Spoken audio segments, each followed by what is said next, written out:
Good evening, everyone. Welcome to the Fireside Chat with Lyndon LaRouche for Thursday, August 26th, sponsored by the LaRouche Organization. There are many, many things to talk about tonight, but it's also, I think, important to just be clear about what our own organization has been involved in. You'll hear a good deal tonight about some of the different activity that we are planning. I'll just say that this Saturday, the meeting conception is Global Britain Dies in Afghanistan, Time for the LaRouche Doctrine. You're going to be hearing plenty from Mike Billington about our view of what is evolving on the ground in Southwest Asia, but we also want to make sure we don't lose sight of the broader context.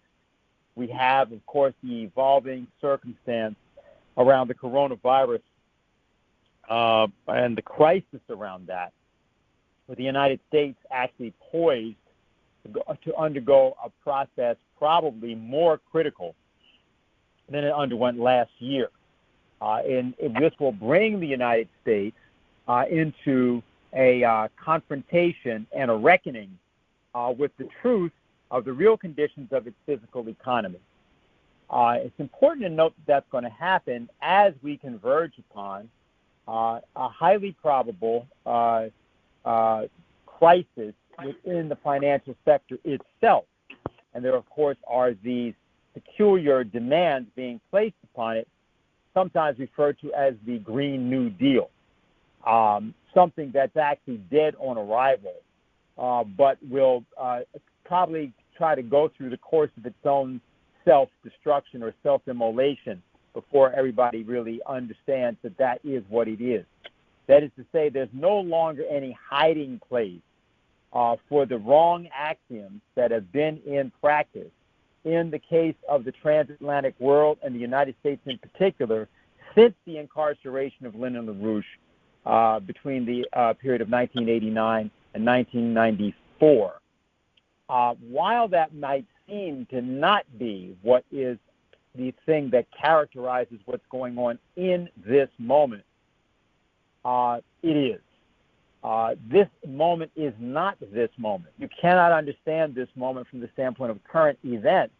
You can only understand this moment from the standpoint of current history. You would have to understand this moment from the standpoint of watching what has been a headlong, or shall we say, mudslide-like headlong collapse that began during 1970-71 and has been sustained over a 50-year period. It hasn't been singular in a 50-year period. It's had a lot of different twists and turns. But the fact of the matter is that now what we have run into is a kind of cul-de-sac of wrong conceptions, wrong assumptions. And what we're going to now have to do is to dig our way out by changing our minds. In the case of the LaRouche movement and the LaRouche Organization in specific, we don't require to change our minds because we were always of a different mindset than most of those around us. For example, Lyndon LaRouche was often asked why he ran for president so many times, and in something we'll be showing on Saturday, in an interview we gave in prison, he made it very clear the reason he ran was not because he necessarily expected to win. He said, I ran because I was the only one I knew of who was qualified for the presidency.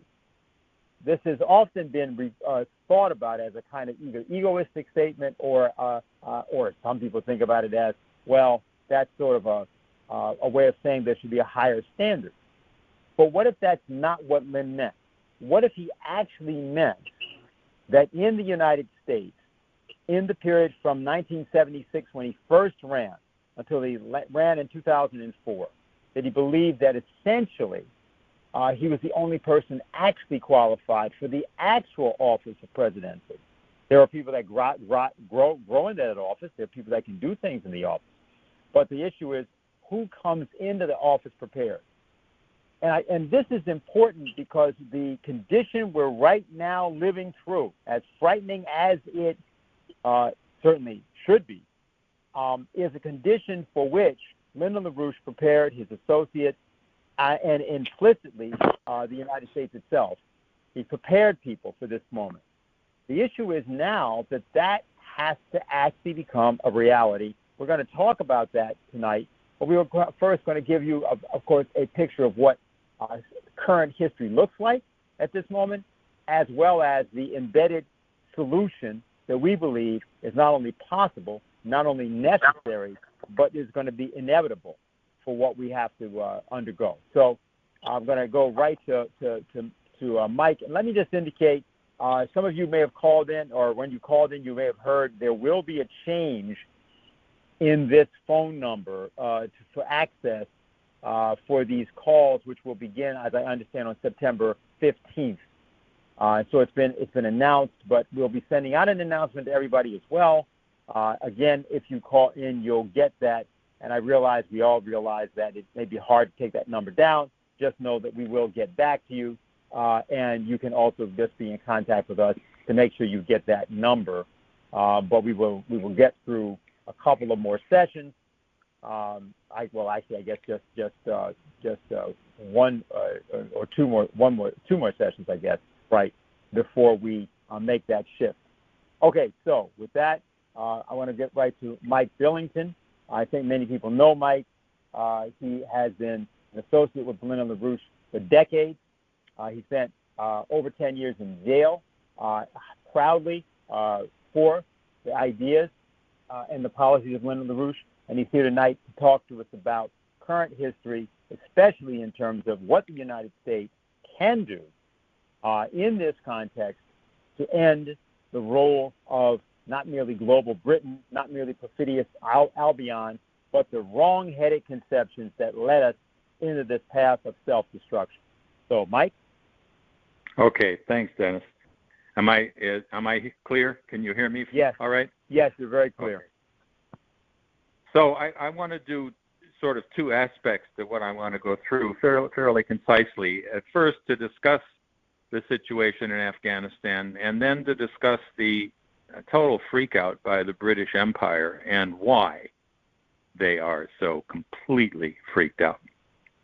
I'm sure you all heard about the horrendous terrorist bombing today. 2 bombs that killed about 60 people, including 12 U.S. soldiers, a couple of Taliban soldiers as well, by ISIS.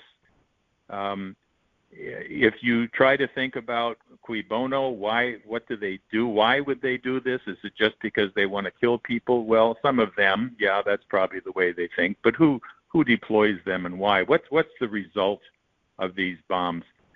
The only thing you can imagine is that they're trying to get Joe Biden to agree to what the British have been screaming at the top of their lungs, and all of their assets in both the Republican and Democratic Party here in the U.S., to not pull out on the 31st, to extend the date, to demand certain conditions first, i.e. stay forever. So perhaps this is yet another case of the British deploying their terrorist puppets to achieve their ends by other means. The main thing to consider is that even though clearly there is a disaster on the streets in Afghanistan right now, or at least at the airport, even though the city of Kabul and the rest of the country are relatively calm for a change. But really the disaster is not what's happening now. It's what's happened over the last 20 years. The disaster was going into Afghanistan based on false premises, that somehow 9/11 was run by some mullahs in a cave in Afghanistan, rather than its actual authors being the British-Saudi apparatus that created al-Qaeda in the first place and continued to deploy terrorism for their ends. So is there chaos? Yes, at the airport, the terrorist bombing and so forth. But keep in mind that although the president of Afghanistan, Ghani, left, he fled, but the former president, Karzai, and the sort of co-president to Ghani, this guy Abdullah, both of them stayed. They didn't leave, and they're in negotiations with the Taliban. And the Taliban, in fact, may have made them 2 members of a 12-man council that will choose the coming government. The CIA chief, Burns, is in Kabul. He's a quite respected character. He's not one of the raging neocons. He was an ambassador in Russia at one point. He's generally respected. What's he doing in Kabul? Well, he's talking to the Taliban and other people in the region. The military is meeting with the Taliban, and so forth. They've been meeting with them for actually over a year in Doha and in Kabul. So there's things going on that are different from the hysteria in both the so-called left-wing and so-called right-wing press here in the United States about what's taking place in Afghanistan. And that's because they don't want you to know that there's positive developments potentially taking place. Now, if you didn't read our Pakistan package, if you haven't read it already, it's called Will Afghanistan Trigger a Paradigm Change? You should go to the EIR website, LaRouchePub.com, and at the very top in a black banner is the package, which you can download right there and read. In fact, download many copies and get it around to your friends. And the question there posed by Helga is Afghanistan going to be a graveyard for empires and a center for terrorism and drugs, or can it be the start of a new era? Now, I'm sure you don't have maps in front of you, and most of you probably don't have much of a sense of what the map in South and Central Asia looks like.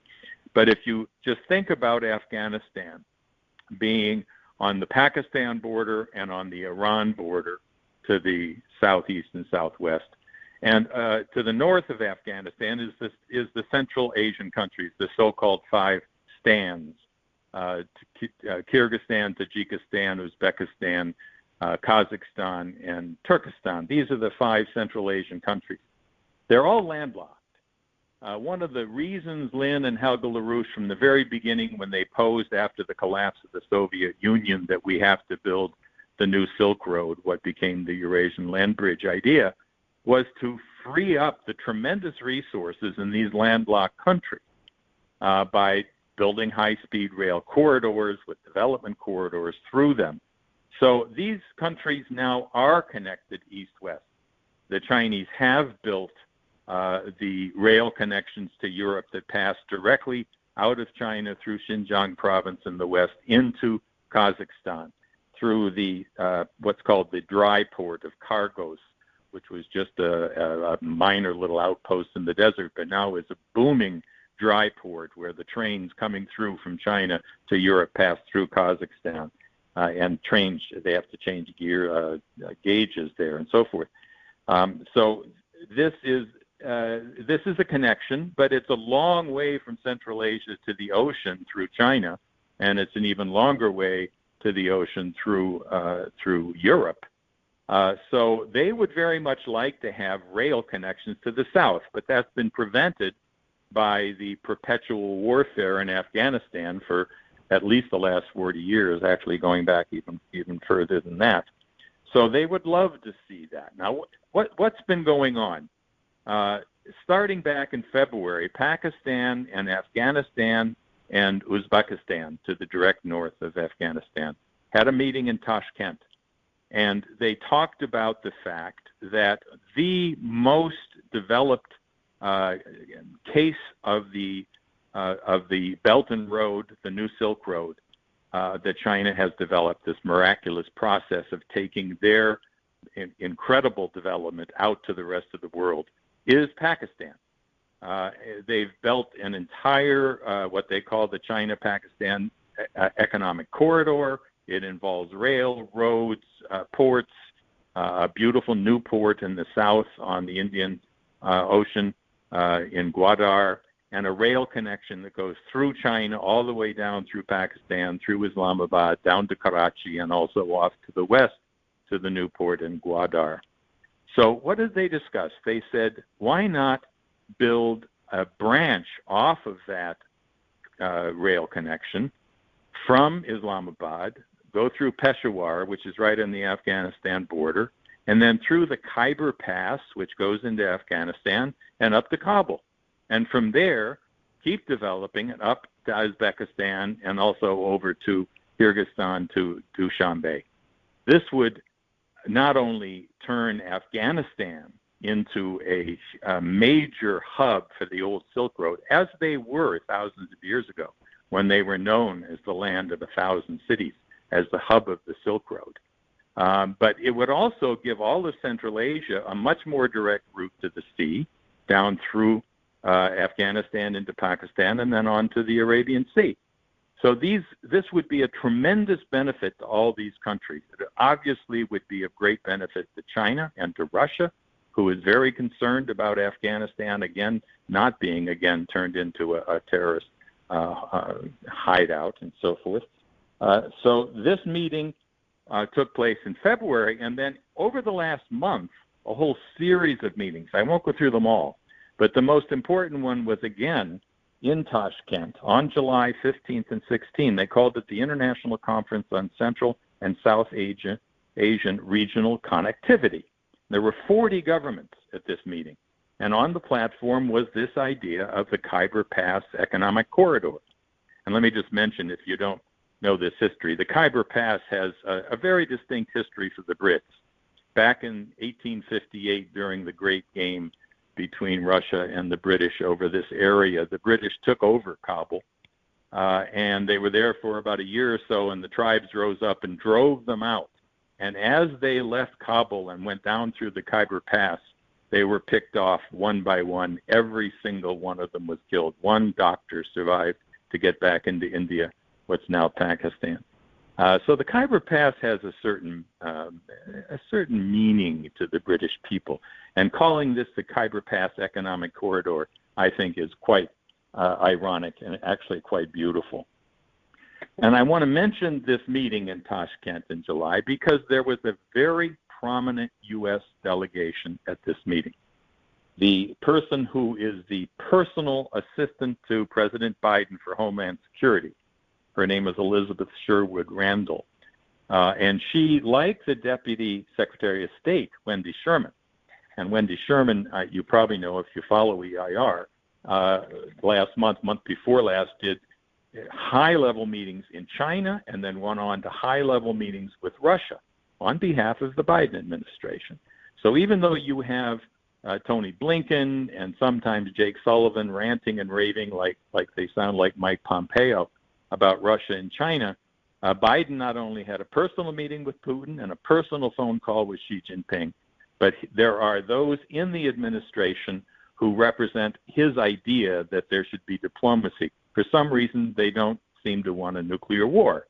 And even though Biden is clearly having cognitive problems and has some difficulty speaking and so on, he's not totally lunatic by a long shot. And despite his being lunatic on some issues, like the Green New Deal, he somehow doesn't want to have a nuclear war. And this is very upsetting to the British, as we'll get to in just a minute. But the fact that we had a high-level delegation there, keep in mind what this means. It means there are people close to Biden who are participating in a policy of changing all of history. Because if this is done in Afghanistan, this is not only a transformation of Afghanistan, it's a model to how to transform all the countries that have been destroyed by the regime change wars, and not only those, but in fact every country on earth, to go back to what Roosevelt wanted to do after World War II had he survived, which is to end empires once and for all and to build all the developing sector nations with American system methods, something that's now being done on a large scale by the Chinese, but of course is not being done by the U.S. Now, to the British, and this is where it gets really interesting. Why are the British so freaked out about the U.S. pulling out of Afghanistan? Well, it's like I just said, it's not just Afghanistan. What's at stake here is the entire British Empire, the whole history of the British Empire. And that's not just me or Helga or anybody else here claiming that's the case. That's what the British are saying. In fact, they're screaming it at the top of their lungs. I'm going to read you some of these quotes from the British. It's extremely instructive to think about the fact that the leading spokesmen for the British Empire are saying these things out loud and openly. And also keep in mind that LaRouche is, in fact, the only truth teller over these last 50 years about the fact that the British Empire is still the empire, that the fact that they have used the United States as the dumb giant under what they consider to be British brains to run their wars for them, wars in Africa, wars in Vietnam, wars in Central Asia, wars in Afghanistan, wars in the Middle East, on behalf of the empire. This is not American. This is British. And that's what's at stake. And you'll hear that when I go through some of this. Now, let me start with Tony Blair. Tony Blair, the man who gave us the Iraq War, who gave us weapons of mass destruction in Iraq and dragged us into that war, which Trump correctly identified as the worst mistake the Americans ever made in history, the launching of these insane genocidal wars against countries that, in fact, were anti-terrorism, not supporting terrorism. So what did Blair have to say as soon as Biden insisted that we're going to pull out, and we're going to pull out on time? He said to the Sunday Times, and remember, this is a member of the Queen's Privy Council. He's a top spokesman for the empire. He said, quote, "We didn't need to pull out of Afghanistan. We chose to do it.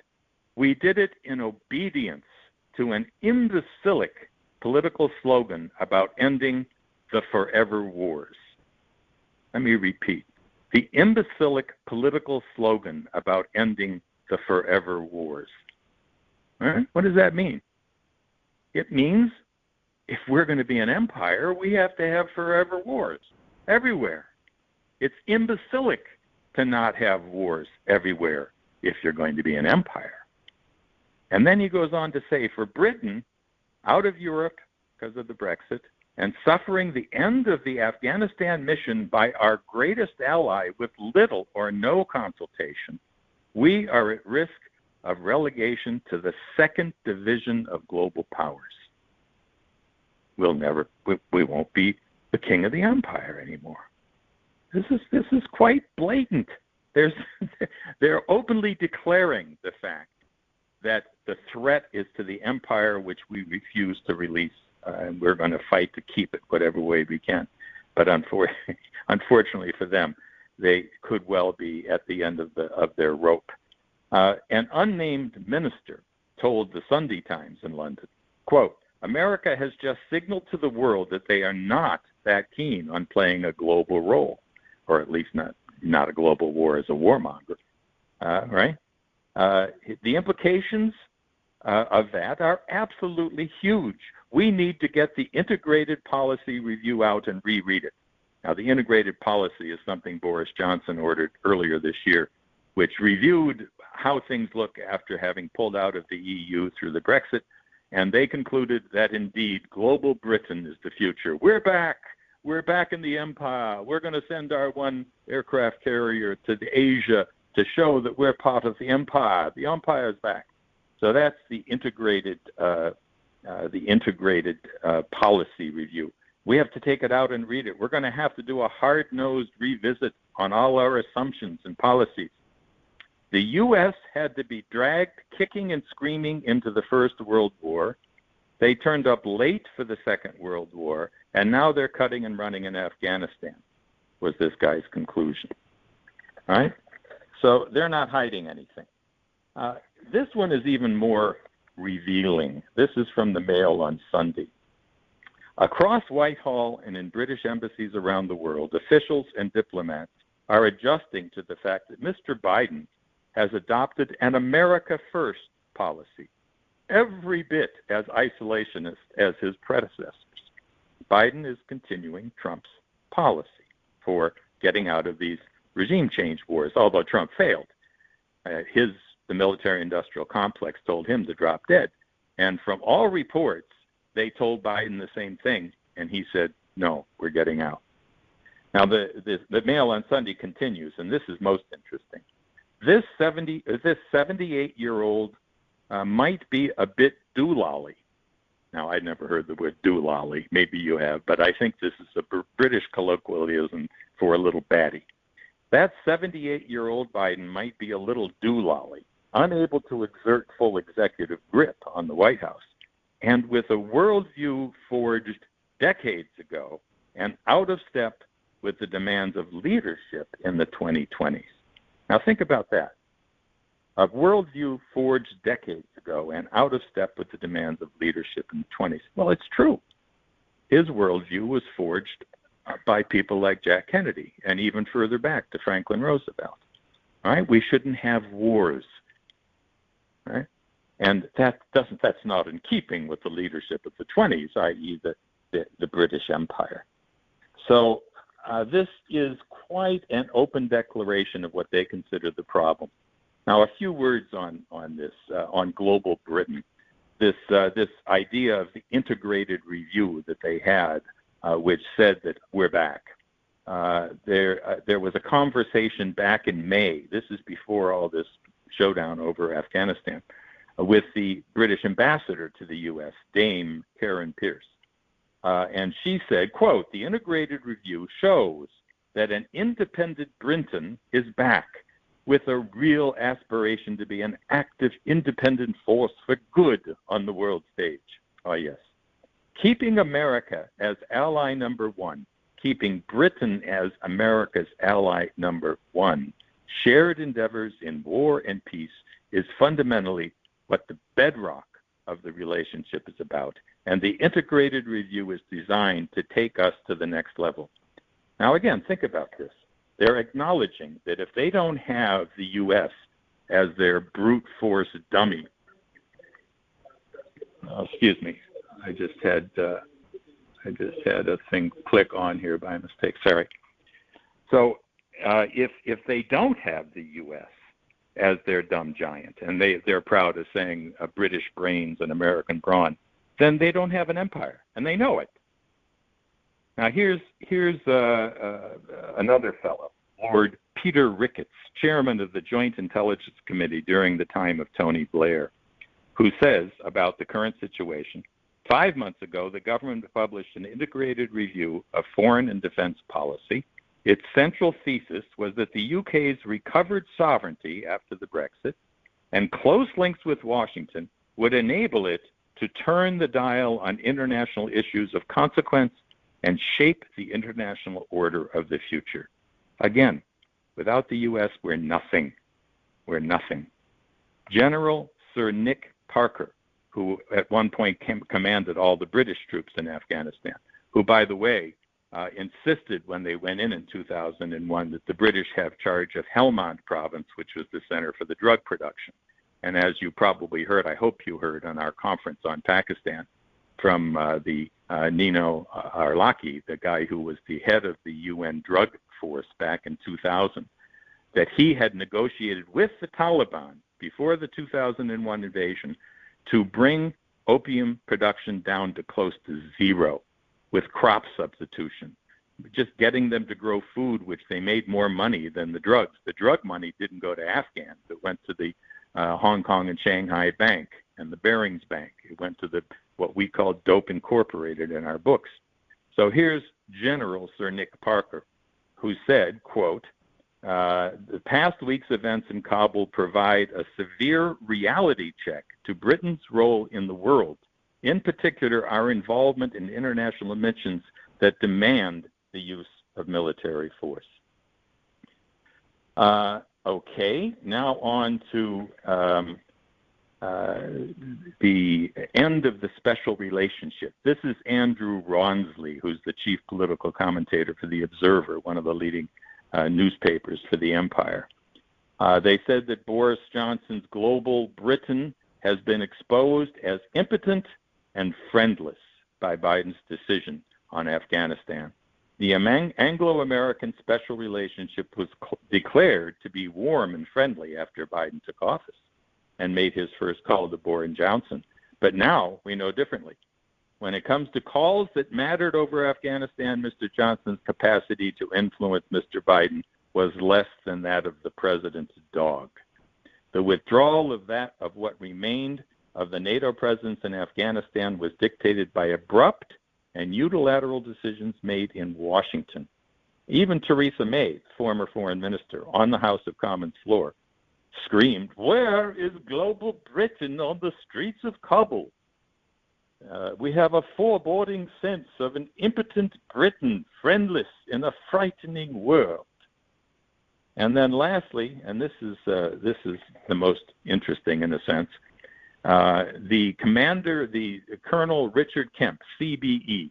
CBE stands for Commander of the Most Excellent Order of the British Empire. That's not a joke. That's actually what it stands for. So Colonel Richard Kemp, who was one of the commanders in Afghanistan as well for the British, in a Sunday TV interview said this, "I don't say this lightly, and I've never said it about anybody else. Any other leader in this position? People have been talking about impeaching President Biden. I don't believe President Biden should be impeached.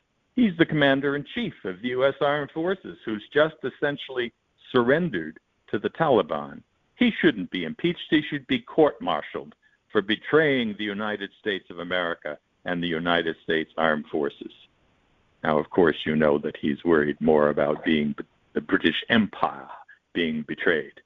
And then he goes on to say China and Russia are going to plunder the war-torn country of Afghanistan. That's really rich. As Helga has pointed out in every one of her presentations, think about the fact that we spent $2 trillion.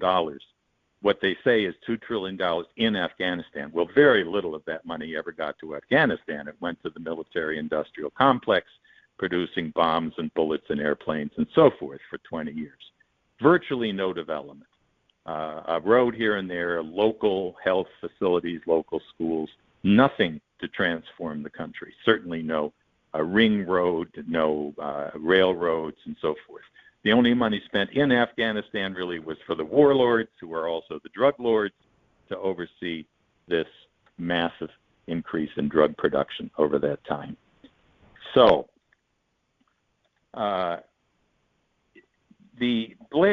Biden was told, as Trump was, you have to stay, you can't get out.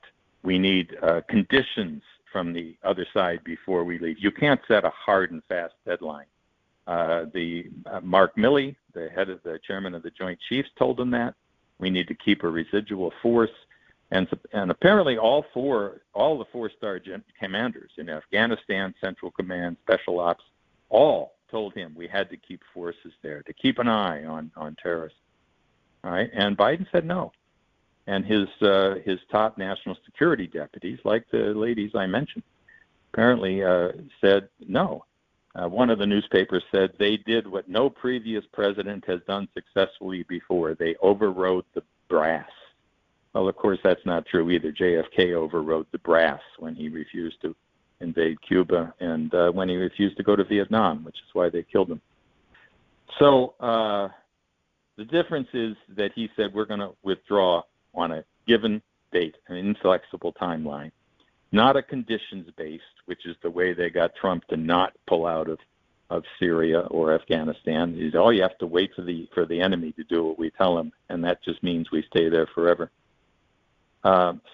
And then keep in mind one more thing, which is that those people in the Biden administration who are assigned to monitor what's going on in Russia and China, you know that they know extremely well that Russia and China, top leadership, have turned to LaRouche.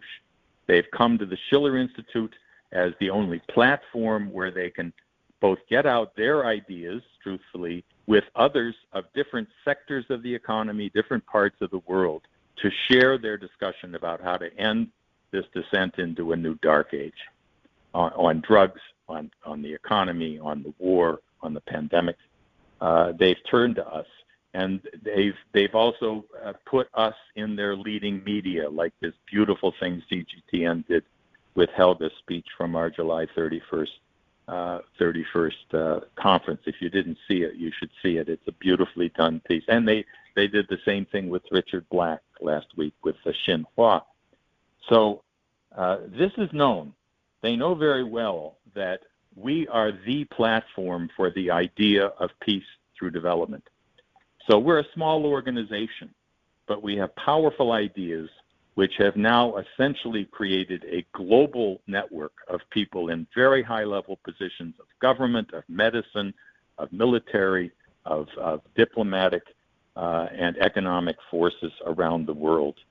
And if you also keep in mind that Lynn is known for two things internationally, even by people who don't really know much about his profound ideas, they do know that he is the spokesman for the tradition of Franklin Roosevelt and for the Hamiltonian American system in America. And he's the only person who's identified the role of the British Empire. So what we're dealing with here is a straight-out conflict between the British Empire and Lyndon LaRouche and this organization.